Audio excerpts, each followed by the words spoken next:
everybody. We are talking with Kathe Farris. She is our comedian extraordinaire for the MetroWest Conference for Women VIP event. If you got your ticket for $35, you're going to hear this woman, and we are so excited. Kathe, thanks for being with us. Thanks for having me. I'm excited. You're a comedian. How'd you get started? I started late in life. I started when I was 44, but always wanted to do it.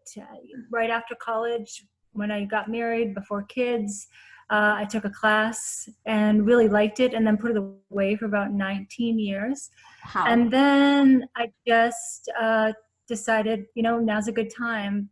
I had a lot of good excuses, I guess, and then I ran out of them. So I took a class, then I took another class, and then I just started going to open mics and getting booked. It sounds easier than it was. Yeah, I've seen a lot of shows that make it seem really stressful, but a ton of fun when you get up there and you share stories about your life and your family and just the reward of people laughing. How does your family deal with you sharing tidbits about them? My family has been really supportive. Surprisingly supportive about it, because I do, you have to go from a place of who you are. So of course I have to talk about them. Also, I use it as a way of, I don't give timeouts anymore. I just put them in the act. So that's been really powerful. It really works.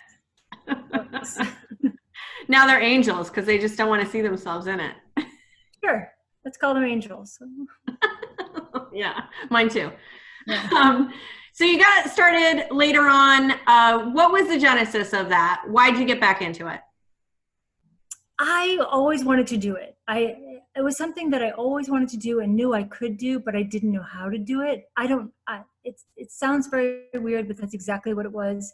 And when I got back into it, I found that there were books and there were teachers out there that could help you with the process. And I'm very much a process-oriented person. So by being able to do that, it really helped me get into it. But then after that, I thought, this is really therapeutic. Being able to, make people laugh is therapeutic. But the biggest part about this is that when you can take something that's happened to you, whether it's painful or funny, or for me, a lot of it comes from like rejection or feeling small and humiliated. When you can take back that power by making it funny, it just kind of changes everything and made me start looking at things a lot differently. So it became kind of like an addiction for me. Yeah, I can't wait to hear about what you are going to be talking about, because we all, you're in MetroWest, so it's perfect that we got a comedian, a female comedian that is local. And as you just said, you are going to have a relatable life with our audience and being able to share that. If you can do that, take things that are embarrassing and impactful in your life and take back your power, I know you're going to inspire all of us to do the same. You mentioned process. Do you write down the things that are happening? Tell us a bit about that. What's your process? Well, I do take a lot of notes because I think it makes people feel uncomfortable when you take out a notebook. But I do take a lot of notes because I don't have a good memory and because most things happen unexpectedly. But also in the process of writing a joke, you really don't write a joke, you write down a joke.